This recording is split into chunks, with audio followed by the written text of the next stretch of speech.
Welcome back, everyone, for another deep dive. We love to dig into the research around here. Absolutely. And today we're looking at something that I know is close to both of our hearts, and that's really how to support all learners. Yeah. Um, and we're going to be looking at a few different things, specifically self-regulation, Right. accommodations, and alternative programming. Yeah, we've got a lot of information about inclusive education practices. Hmm. And, our mission here is to give you some really good takeaways and useful things to think about Yeah. in these three areas to Yeah. really build a learning environment that's both fair Hmm. and really effective for every student. Absolutely. So let's jump right in and start with self-regulation. Good. When we talk about self-regulation, what we're really talking about is helping students to learn how to manage their own emotions or Right. behavior in their learning. Yeah. And we know that, students develop these skills at different rates. And so, Mhm. what we do as educators to guide them can be really important. Yeah, and it's fascinating because you're right. Not everyone just sort of picks it up at the same time. Right. So some students, they might exhibit those self-regulation skills, early on. Mm-hmm. But other students really benefit from us really explicitly teaching those skills Right. and supporting them as they develop them. Absolutely. And when we think about some strategies, for teaching self-regulation, I thought that Stuart Shanker's, three key steps Yeah. were particularly insightful.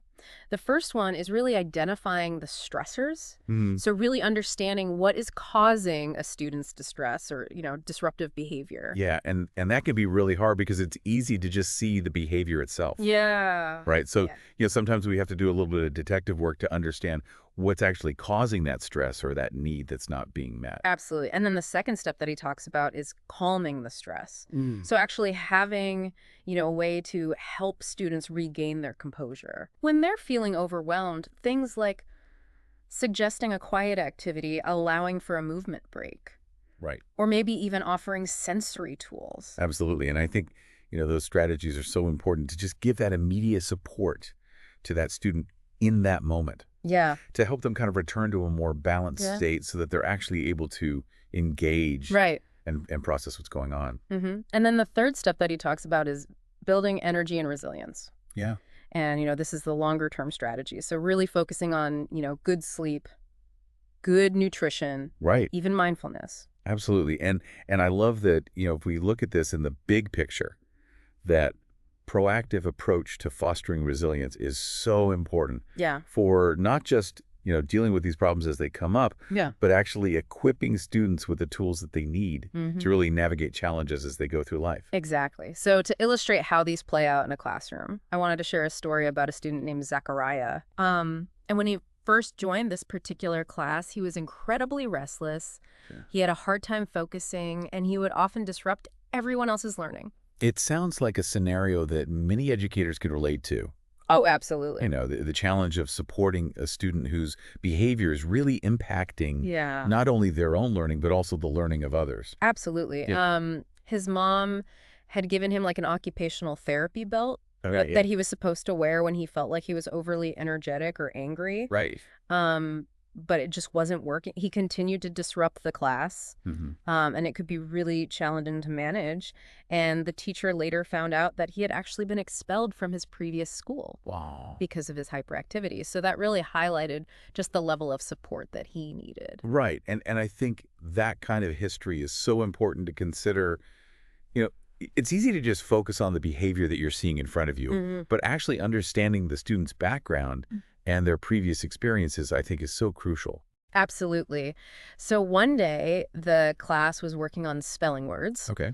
and he kept getting up and wandering over to the board, and it was just distracting for everyone. And the teacher had a hunch and just asked him, Hmm. "Hey, Zechariah, do you like those colorful sticky pads?" Yeah.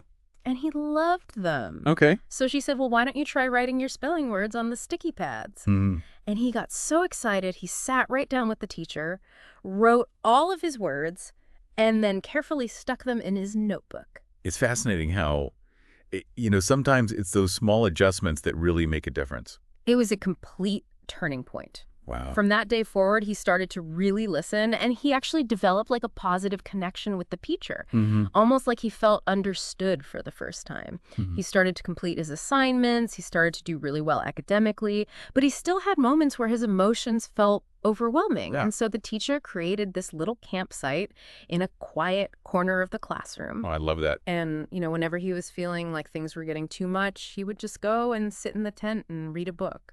Providing that designated safe space and that calming activity, I think, is so helpful. Yeah, he used it. Yeah. And the connection that they made was so strong that even after the teacher moved on to a different school, Wow. they stayed in touch. They still video chat sometimes. That's amazing. So, this really highlights the importance of helping students build those self-regulation skills, and it starts with creating an environment of welcome and trust. Yeah. And, the teacher also stressed, don't be afraid to seek support from experienced professionals, like special educators Absolutely. or your student support services when you're facing challenges. And I think that collaboration with specialists is so valuable Yeah, because they can offer, tailored strategies and insights that maybe you hadn't thought of before. absolutely. So you're probably wondering, how did this teacher actually teach Zachariah self-regulation on a day-to-day basis? So after any incident in the classroom, the teacher would always try to communicate with him at a level that he understood. Right. Um, building that positive relationship and connection was always the number one priority, Mm-hmm. and often the teacher would ask for his input, like, if you don't feel like doing this right now, what would you prefer to do instead?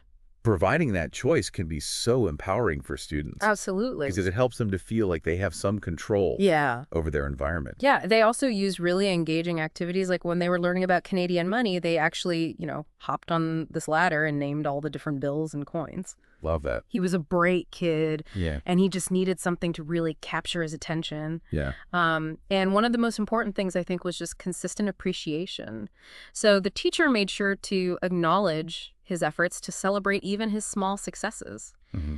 and often did so in front of the class, which really boosted his confidence. And plus, there was open communication with his parents at home, and they were very cooperative, so they were using consistent strategies. And that homeschool connection is so vital Yeah. for really reinforcing those self-regulation skills. Absolutely. So, kind of beyond these really practical tips, there's also this framework called the CASTLE framework Yes. for self-regulation. The CASTLE framework. And it's an acronym. It stands for Cognition Effect, Social Task, and Learning Environment. It's a mouthful. It is. And it's Yeah. really just a way for educators to think about how they can design, strategies that support self-regulation. Yeah, and I think it's a really helpful framework because it's really structured. Yeah. And it encourages you to consider all of the different factors that play a role in a student's ability to self-regulate. Mm-hmm. So for cognition, this is really focusing on metacognitive strategies. So teaching students how to think about their own thinking. Right. Affect is helping them understand and manage their emotions through things like mindfulness. Hmm. Social is really fostering peer support and collaboration. Yeah. Task is about breaking down, those bigger assignments into smaller, more manageable steps. Right. And learning environment is really thinking about how the physical space can be structured Yeah. to support self-regulation. So, having clear routines, predictable schedules. Absolutely. And there's some great resources that align really well with this CASTLE framework as well. Yeah. Things like zones of regulation, which uses a color-coded system Mhm. to help students really identify their emotional state and then learn strategies to get back to the green zone. Yeah, and that visual aspect can be so helpful for students. Absolutely. And then we also have, mindfulness for students, which is really about, cultivating that present moment awareness without judgment. Yeah, even just brief mindfulness exercises can help students become more aware Mm-hmm. of their internal states.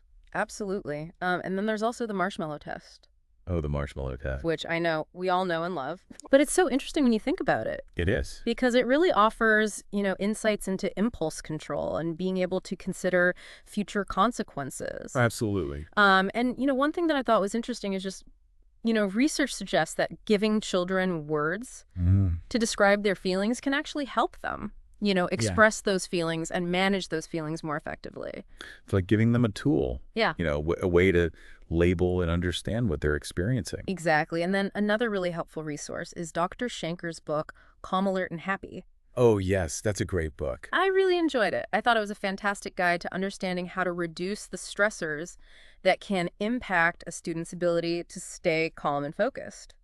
Yeah, I think his work really emphasizes that, self-regulation isn't just about willpower. Right. It's deeply connected to, understanding and managing stress. Hmm. And so his framework provides, a really comprehensive approach to Hmm. creating those environments that foster that sense of safety and well-being, which are so foundational. Absolutely. So we've talked a lot about self-regulation. We have. Now let's shift our focus to accommodations. Okay. Accommodations are really the tools and strategies that we put in place to help students access the curriculum without changing the learning goals. Yeah, and I think that distinction is so important because accommodations are really about leveling the playing field, Yeah. right? So it's Hmm. not about giving a student an unfair advantage, Right. but really just removing those barriers so that they can show what they know. Exactly. And to illustrate this, I wanted to share a story about a student named Eric who had ADHD. Okay. And he really struggled with writing tasks, and this was primarily because of his handwriting and just organizing his thoughts, on paper. Hmm. And so his teacher introduced him to speech-to-text technology. Oh, what a great idea. Yeah, and it was a really simple accommodation, but it allowed him to speak his ideas instead of having to write them down. So really targeted, those Yeah. challenges that he was having with the physical act of writing, And it made such a difference. right? He was able to express his thoughts much more easily and efficiently. The quality of his work improved. Hmm. His confidence got a boost, Wonderful. and he even started to participate more in class discussions. And it really highlights how, that understanding of a student's individual learning profile can lead to those really impactful interventions. Absolutely. So when we think about accommodations, it's helpful to categorize them into three main areas: Okay. instructional, Hmm. environmental, and assessment. Right. So instructional accommodations encompass things like brain breaks, breaking down those tasks into smaller steps, using visual schedules, assistive technology, Right. having clear routines and expectations in the classroom, repeating instructions, positive reinforcement, Yes. encouraging active participation, making sure tasks are relevant and meaningful, offering extended time for work, conducting regular check-ins with students. A lot to think about. It is, and we're not even done yet. Okay. Visual prompts and self-monitoring checklists using nonverbal cues or prearranged signals, Hmm. and strategically organizing learning activities into small group work partner activities and independent practice. You've covered a really comprehensive range of strategies there. And then we have environmental accommodations. Okay. So these are things like, having that designated calm down space, Right. offering preferential seating arrangements, Hmm. establishing predictable routines, minimizing distractions in the classroom, and even having flexible seating options. I think sometimes we underestimate the impact of the learning environment Yeah. on a student's ability to focus. Absolutely. And then our third category is assessment accommodations. Right. So this is how students demonstrate their learning. Hmm. Things like extra time on tests or assignments, Yeah. allowing for oral assessments instead of written ones, providing a quiet testing environment, Hmm. offering multiple ways for students to show what they know beyond just traditional tests, Absolutely. and using guided checklists or self-reflection tools. And it's all about making sure that the assessment is truly measuring the student's understanding of the material Yes. and not their disability. Exactly. And there are some fantastic tools available that can help with implementing accommodations. Yes. Things like the Google Read Write Chrome extension Right. offers a really comprehensive suite of support. Yeah, and assistive technology like that can be a game changer for students Mm-hmm. who have difficulties with reading and writing. Exactly. And then, we talked about Eric and his experience with speech to text. Right. And there are dedicated speech to text applications like Dragon, Naturally Speaking, that can be really valuable. Hmm. And for those students who benefit from visual organization, there are things like graphic organizers, like inspiration maps. Yes, graphic organizers can be so helpful for students to really, structure their thinking and see the connections between ideas. Absolutely. So we've Mhm. really covered, self-regulation and accommodations. We have. And now I want to move into our last key area for today, and that's alternative programming. Okay. And this is where we really start to think creatively about different learning pathways Right. for students who may find it challenging to thrive in traditional school settings. Yeah, I think alternative programming really acknowledges that, students learn in such diverse ways, Mm-hmm. and that one-size-fits-all model doesn't always work. Exactly. And it can be really important for re-engaging students who might feel out of place or discouraged in regular classrooms. Absolutely. It allows them to explore their unique interests Right. and really leverage their strengths Mm. in ways that traditional education sometimes overlooks. And I think it can be so powerful in, fostering that sense of belonging Yeah. and helping students to really discover their own unique pathways to success. Absolutely. So there are a few different types of alternative programming that schools can offer. Okay. One common example is vocational training, which provides, hands-on learning opportunities for those students who are interested in pursuing careers in the trades. And it provides, such valuable practical skills Yeah. and that direct pathway to employment. Absolutely. Another type is project-based learning, which really shifts the focus away from, traditional tests and memorization and towards real-world projects. Right. So they're actually applying those skills and that knowledge. Exactly. And then we also have online learning, Yes. which can offer really flexible and often self-paced options. Yeah. And I think online learning is a great option for some students because it allows them to learn in a way that really accommodates their own learning style and pace. To highlight the impact of alternative programming, I wanted to share a story about a student named Priyatika. Okay. And she really struggled with traditional math concepts. They felt very abstract to her. Right. And so instead of just, solely focusing on the standard curriculum, her teacher really worked with her to focus on practical math skills. I love that. Things like counting money, telling time, budgeting. That's great. And it made all the difference. Wonderful. This approach made learning relevant to her everyday life, and it better prepared her for those challenges that she would likely face in the future. Absolutely. So for those educators who are interested in exploring alternative programming further, there are some helpful resources out there. One is the Ontario Ministry of Education Special Education Program. Right. And I think government resources like that are so valuable because they provide, those frameworks and guidelines and best practices. Absolutely. Another great resource is Learning for All, a guide to differentiated instruction. Yes, I love that book. Yeah, and these resources really highlight the importance of inclusive education, Yeah. of creating personalized learning experiences. They give educators the tools they need to create learning environments that are truly responsive to the diverse needs of their students. So as we bring this deep dive to a close, I think it's clear that creating an inclusive classroom through self-regulation, through accommodations, and through alternative programming really benefits not just individual students, but the entire learning environment. It does. Yeah. When we create those learning environments that are flexible and responsive to everyone's needs, it creates a much more equitable and engaging and effective experience for everyone. Absolutely. So I'm curious for our listeners out there, what are your key insights on these approaches? Yeah. Have any of these methods found their way into your teaching practice? Yeah. What are you doing in your classrooms to really, address these things? Yeah, we would love for you to share any experiences that you've had, any challenges or successes that you've witnessed when you've been implementing these strategies, because your insights can offer valuable perspectives. Absolutely. And if you found this deep dive to be helpful, please consider subscribing and sharing it with your colleagues. Sharing is caring. If you're eager to explore these topics even further, there are some additional resources that you might find helpful. Okay. You can check out YouTube for videos on teaching students self-regulation. And there's a great podcast out there called Inclusive Classrooms and Differentiation. I'll have to check that one out. Yeah. And thanks so much for joining us on this deep dive. Thank you. Let's continue to work together to create welcoming and supportive classrooms where every student can thrive. Here's to creating learning environments where every student feels valued and empowered. Until next time, take care. Take care.